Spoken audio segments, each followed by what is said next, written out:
Serious new questions about President Obama's energy policies. We are learning another energy firm backed by the Obama administration appears to be on the verge of collapse. The company, Nevada Geothermal Power, received a $98 million loan guarantee from the government, and now it's failing. A new report from the Washington Times says the Obama administration is set to spend $20 million now on a green energy plan for Africa. Is that really the best use of your taxpayer dollars? Let's bring in Mark Hanna, aide to both John Kerry and Barack Obama's presidential campaigns and a political analyst, and Didi Behnke, former Bush campaign aide and also a political analyst. Welcome to you both. Thank you, Shannon. Didi, you couldn't get through the intro without shaking your head, so I'll let you start. Well, it's another one of Obama's excellent energy adventures. I mean, this is where we are. Yet again, we're spending and wasting all of this money where really, Shannon, we should be focusing on the oil that we can drill offshore Louisiana, and also our natural gas and coal, and we've got our own energy. So why are we going to Africa and wasting billions of dollars? Well, and Mark, Secretary Clinton announced this, and she said, you know, it's all about wind and solar and trying to help the people of Africa do better things for themselves. Sure, it's humanitarian. I just want to correct the record here. Under President Obama, we are at an 8-year high for oil and gas drilling and production in the United States. Well, so the president is, exactly, and we're at a 16-year low for our dependence on foreign sources of oil. So the government and the president support oil and gas, but yes, they absolutely support wind, solar, geothermal, clean sources of energy. That's going to be the next generation. Government has a role to play here. They do. If you look at this historically, the coal industry wouldn't exist if it weren't for the government support in the late 1800s. The nuclear industry was buoyed by government loans that happened after World War II, and right now, and let's not mention the $2.5 billion in tax subsidies that we're giving oil and gas companies this year. As many other companies do get. As many other companies do. But, and pharmaceutical companies. But from a stewardship perspective, the government should absolutely be supporting clean sources of oil, clean sources of energy that take our dependence off foreign oil.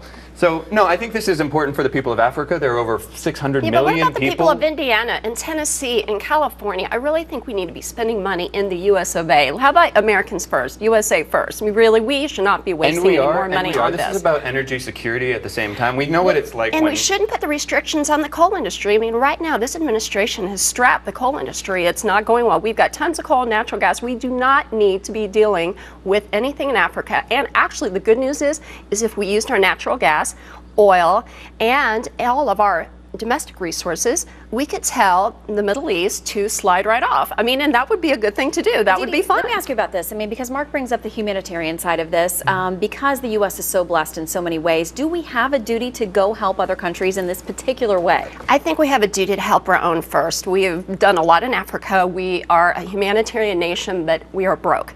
So let's put the resources in our country first, in the United States first. Can we afford this? I mean, $20 million, when you're talking about trillions in debt to a lot of people, it's pocket change, but it is taxpayer money. And so is it fair to use it elsewhere on another continent when we do have troubles here? It's just important to put this in perspective. Again, $2.5 billion with a B in subsidies for oil and gas companies. That's money that middle-class Americans could be having, from their tax roll. So why don't we take a free market approach to this and really get rid of all funding of any energy?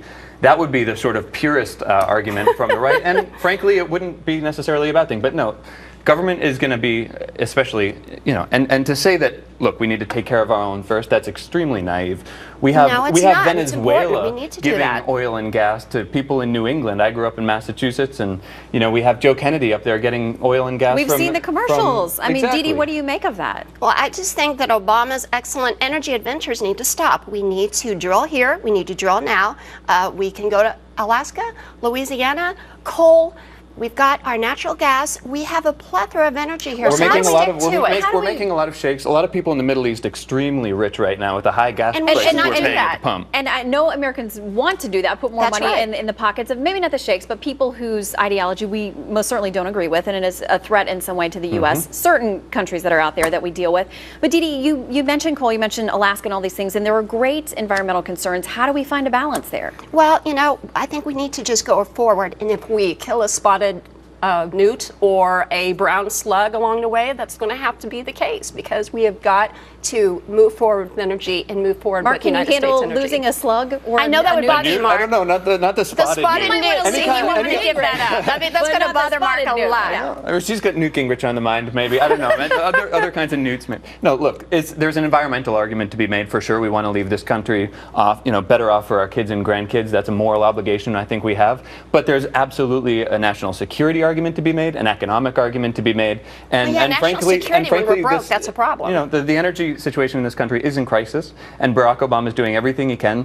The renewable energy sector is responsible for nearly 250,000 jobs. It's not even now a let's third talk as about risky as building the Congress Keystone says. How does this Pipeline. How does this money in Africa, though, help us with jobs here? It doesn't.